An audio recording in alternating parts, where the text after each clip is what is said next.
क्या हो अगर आपकी मां 3 साल तक एक अजीब बीमारी से जूझने के बाद मर जाए, लेकिन कुछ दिनों बाद वो वापस घर आकर आपको अपने साथ ले जाने की कोशिश करे। आज की कहानी ऐसी है, जहां एक परिवार की खुशहाल जिंदगी एक शैतानी सौदे की वजह से नरक बन जाती है।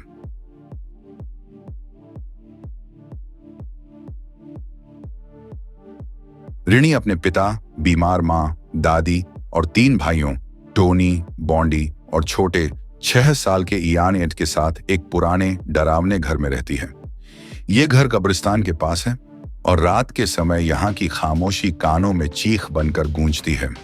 रिनी की मां कभी एक मशहूर गायिका थीं, लेकिन पिछले 3 साल से वो एक रहस्यमयी बीमारी से लड़ रही हैं। इलाज के लिए घर तक बेचना पड़ा, फिर भी हालात नहीं सुधरे।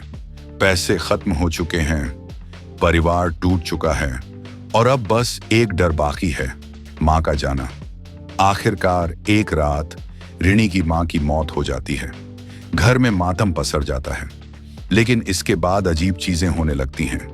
दरवाजे अपने आप खुलने लगते हैं, खिड़कियां रात में अपने आप हिलती हैं, अजीब परछाइयां घर के कोनों में घूमती हैं और सबसे डरावना, छोटा यान कहता है कि उसने मां को देखा है।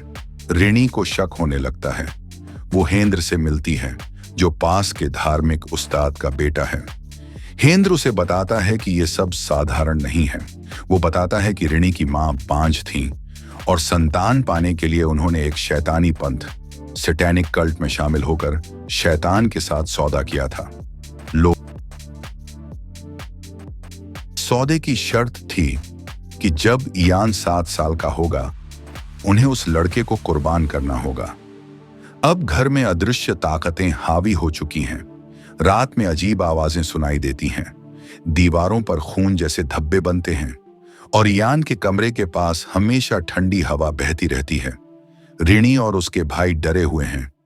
वो जानती है कि अगर उन्होंने कुछ नहीं किया तो इयान को ये शैतानी ताकतें अपने साथ ले जाएंगी। रिनी और हेंद्र मिलकर इयान को बचाने का प्लान बनाते हैं, लेकिन समय बहुत कम है।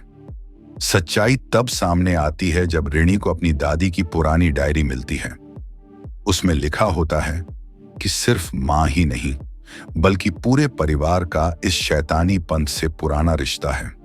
मतलब ये श्राप सिर्फ उसकी मां का नहीं, बल्कि पूरी पीढ़ी पर है। अब सवाल ये है, क्या रिनी इयान को इस शैतानी पंथ से बचा पाएगी, या फिर 7वें जन्मदिन के बाद इयान भी अंधेरे का हिस्सा बन जाएगा? आपको क्या लगता है, अगर आप रिनी की जगह होते तो अपने भाई को कैसे बचाते? कमेंट में बताइए। वीडियो अच्छा लगा हो तो लाइक, शेयर और सब्सक्राइब जरूर कीजिए, क्योंकि अगली बार हम लाएंगे एक और डरावनी कहानी।